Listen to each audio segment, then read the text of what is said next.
मैथिली दुल्हन। इसके मनमोहक गीत जरूर सुने। यदि अच्छा लगा तो चैनल सब्सक्राइब जरूर करें।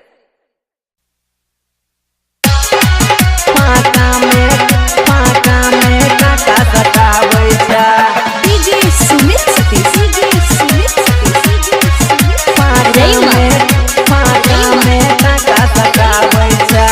डीजे सुमित सतीशवा संगे माजा खूबे उठाबै छै।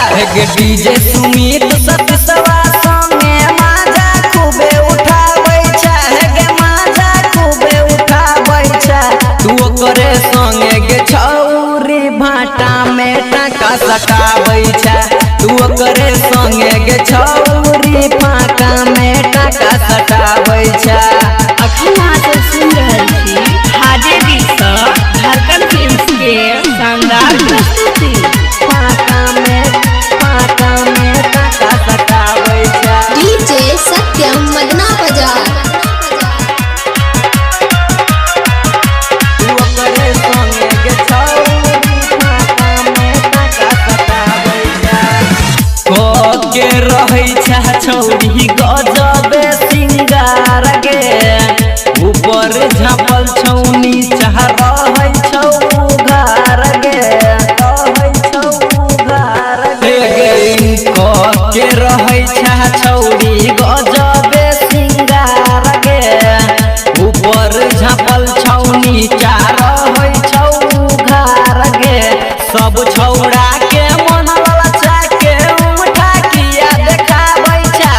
गे उठा किया देखाबै छै। तू करे संगे गे छौरी भाटा में टाका सटाबै छै। कि ओकरे संगे गे छौरी फाका में टाका सटाबै छै। अखन अहाँ सुन रहल छी हाजे दिलसँ झारखंड फिल्म्स के शानदार प्रस्तुति।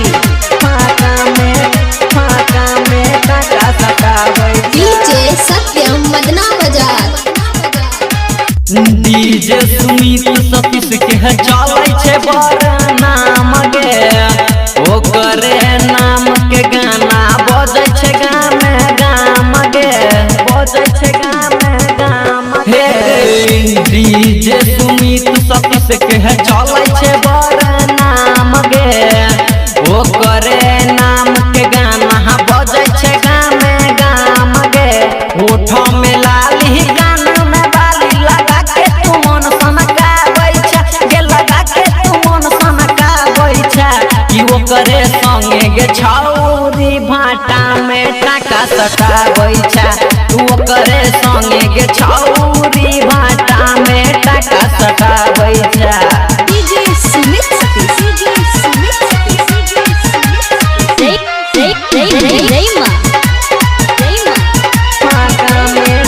फाका में